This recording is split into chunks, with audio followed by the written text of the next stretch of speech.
ছোট ভাইয়ের বাসর ঘরে বড় ভাইয়ের অনশন। বড় ভাই এভাবে চেগিয়ে শুয়ে থাকার কারণে কোনোভাবেই বাসর করতে পারছে না ছোট ভাই। দর্শক, বিস্তারিত আমরা তাদের কাছ থেকেই জানার চেষ্টা করব। আসলে এই যে আপনি আপনার ছোট ভাইয়ের বাসর ঘরে চেগিয়ে শুয়ে আছেন, মূলত কারণ কি? ভাই বাসর ঘরে বিড়াল মারবো আমি আগে, আমার আগেও বিড়াল মারবি, এটা তো হবি না রে ভাই, এটা তো আমি কোনোদিনও হবির দেবো লয়। যতক্ষণ পর্যন্ত আমি বাসর ঘর না করব, মানে বিয়ে না করব, ততক্ষণ পর্যন্ত বাসর ঘরে বিড়াল মারি পারবি লয়। আমি অন্বেষণ করলাম এবং এই জায়গায় জায়গা আমি শুয়ে ফেললাম। আগে আমার বউ আসবি, আমি আগে বাসর ঘর করবো, তারপরে ওর ওর বাসর ঘর হবি। বিয়ে আমার আগে করছি, তাতে কোনো সমস্যা নাই। তার মানে আপনি এখনো বিয়ে করেননি? না। এখন এই যে আপনি বিয়ে করেননি বিধায় আপনার ছোট ভাই বাসর করতে পারবে না, আপনার বিয়ের সাথে আপনার ছোট ভাইয়ের বাসর ঘরের কি সম্পর্ক? অনেক সম্পর্ক আছে। মেলা মানুষ মেলা কথা কইতেছে যে তোমার বয়স হয়ে গেল, এত বুড়ো হয়ে গেলি, আর তুমি বিয়ে করে ফেললে না, তোমার ছোট ভাই বিয়ে করে এলো, সে একটা পুরুষ। আমাকে তো পুরুষ হিসেবে কেউ মানবে চাইতেছে না। আমি কি পুরুষ লয় ভাই? আমি পুরুষ লয়। দেখেন, আপনি যদি পুরুষই হবেন, আপনি যেটা দাবি করছেন আপনি পুরুষ, হ্যাঁ আমিও দেখতে পাচ্ছি আপনি একজন পরিপূর্ণতা পুরুষ, কিন্তু তাহলে আপনি এখনো বিয়ে কেন করেননি? আপনার তো যথেষ্ট বয়স হয়ে গেছে। বিয়েটা করিনি কিসের জন্য সেটা আমার মার কাছ থেকে শোনেন। কারণ এই সংসারটা তো আমার গাড়ির উপর লিখছি, মাথার উপর লিখছি। আব্বা মরে যাওয়ার পর মনে করেন সংসারে যত ভার আমি আমি বহন করতেছি। ও পড়াশোনা করাইছি, ও পড়াশোনা শেষ করার সাথে সাথে আমার বিয়ের কথা তুই চিন্তা করলি না? এত কষ্ট করে তোরে বড় করলাম, আর তুই বিয়ে করে লিয়ে এসে বাসর করে বিড়াল মারবি আর মানুষ আমাকে সিসি করবি, এটা কি মানি নেওয়া যায় ভাই? আপনার দুঃখটি আমরা বুঝতে পেরেছি। দর্শক, ওনার মায়ের কাছ থেকে জানার আগে আমরা একটু ওনার ছোট ভাইয়ের কাছ থেকে জেনে নিব, আসলে এই যে আপনার বাসর ঘরের সামনে আপনার বড় ভাই এভাবে চেগিয়ে শুয়ে আছে, এতে আপনার কোন ধরনের অসুবিধা হচ্ছে? আমার অনেক কষ্ট হচ্ছে, কারণ আমি ছোট ভাই বিয়ে করছি। বড় ভাই যদি বয়স হয়ে থাকে তাহলে বড় ভাই বিয়ে করতো। আমার প্রাপ্য বয়স হয়েছে, আমার দরকার বিয়ে করার, আমি বিয়ে করছি। তুমি তো সে বেলে ছোট ভাই বাসর ঘরে তুমি ডিস্টার্ব করতে পারো না। এখন এই যে আপনার বড় ভাই আপনার বাসর ঘরে এইভাবে শুয়ে আছে, এখন আপনি তো বড় ভাইয়ের জন্য বাসর করতে পারছেন না, এই বিষয়ে কি বলতে চান? এই বিষয়ে আমি কি কমো? বড় ভাই আমি তো কিছু কইতেও পারতেছি না। বড় ভাইয়ের কি বিবেক নাই যে ছোট ভাই বাসর ঘরের সামনে শুয়ে পড়ছি আমি? আসলে এই যে নববধূ যিনি আছেন, হ্যাঁ, আপনার বাসর ঘরে যে আপনার ভাসুর এভাবে করে শুয়ে আছে, আপনাদেরকে বাসর করতে দিচ্ছে না, এই বিষয়টা নিয়ে আসলে আপনি কি বলতে চান? কি আর বলবো, তার বয়স হচ্ছে, সে বিয়ে করে নাই এখনো।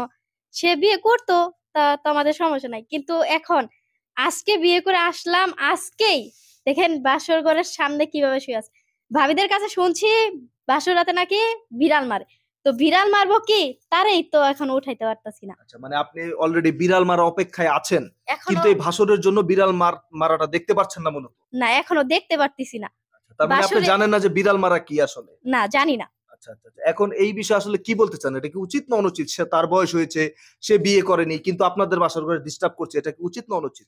না, সমস্যা তো একটু হচ্ছেই, কিন্তু তার জন্য আর কি এত পরিমাণ সমস্যা যা বলতে পারতেছি না। এখনো লাইটই নিভাতে পারতেছি না তার জন্য। দর্শক, আপনারা দেখতেই পারলেন বিয়ের পরে এই নববধূ কোনোভাবেই ঘরের লাইট বন্ধ করতে পারতেছে না তার ভাসুরের জন্য। এই যে আন্টি, আপনার বড় ছেলে তো এখনো বিয়ে করেননি, তাই না? এখন উনি বিয়ে করেনি বিধায় আপনার ছোট ছেলে যে বিয়ে করেছে, এখন যে উনি বাসর ঘরের সামনে এভাবে শুয়ে আছে, এই বিষয়ে আসলে আপনি কি বলতে চান? আসল কথা কি বাজান, লজ্জার বিষয়। ও তো সংসারের দিকে খুব আছিল, ওরে লেখাপড়া করাইছি করছে, পরে তাও বলছি বলে বাবা আয় তোরে বিয়ে করাই দি। কয় মা আর একটা বছর পরে বিয়ে করি। কে রে, ছোট ভাই বউ বিয়া করাইবে, আমারও যখন বিয়া করাইবে তাহলে কিছু টাকা পয়সার তো দরকার আছে। বাবা নাই ঘরে, তাহলে আমরা চলবো কিভাবে? অনেক টাকা পয়সা মানুষে পাইবো। আচ্ছা, তাহলে তুমি মেয়ে দেখো, আমি বিয়ে করবো না। এই শিগগিরি এই পোলায় আইয়া লেখাপড়া কইরা আইয়া পোলায় আইয়া বিয়া করে ফেলাইছি। অহন তো অর্থ হচ্ছে মুশকিল। না পারি কইতে, না পারি কোনো কিছু করতে।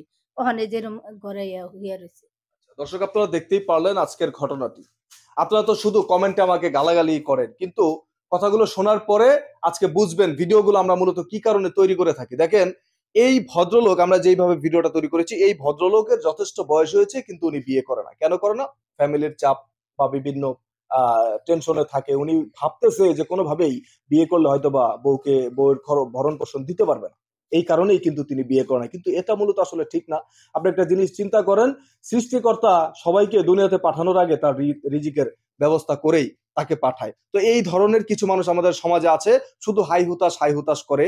তারা ভাবে যে আমার দ্বারা কোনো কিছুই সম্ভব না, আমি যে কটাকা ইনকাম করি এই কটাকায় বউয়ের ভরণ পোষণ করা সম্ভব না, সেই দিক থেকে বিবেচনা করে তারা যথেষ্ট বয়স হয়ে যায় কিন্তু বিয়ে করে না। এখন ওনার যুক্তি ঠিক আছে ওনার দিক থেকে, যে তিনি বিয়ে না করলে কি আমি করবো না? বড় ভাই বিয়ে না করলে ছোট ভাই বিয়ে করতে পারবে না, এমন কি কোনো কথা আছে? না, এমন কোনো কথা নাই। কিন্তু যেসব বড় ভাইরা ফ্যামিলির টেনশনে বা ফ্যামিলিকে চালাইতে যেয়ে যারা নিজের ভবিষ্যৎ নষ্ট করে দিচ্ছেন, যথেষ্ট বয়স হওয়ার পরেও বিয়ে করতেছেন না, একটা সময় কিন্তু তারা এরকম ভাবে পস্তাবেন। এবং যদিও আমরা ভিডিওটা হাস্যকর ভাবে তৈরি করেছি, ছোট ভাইয়ের বাসর ঘরের সামনে এসে শুয়ে থাকতে হবে, নিজের বাসর ঘরে কখনোই শুইতে পারবেন না। সো কাজেই সবাই দ্রুত বিয়ে করবেন, প্রাপ্তবয়স্ক হওয়ার সাথে সাথেই বিয়ে করবেন। এই জন্যই আজকের ভিডিওটা আমরা তৈরি করেছি। ধন্যবাদ।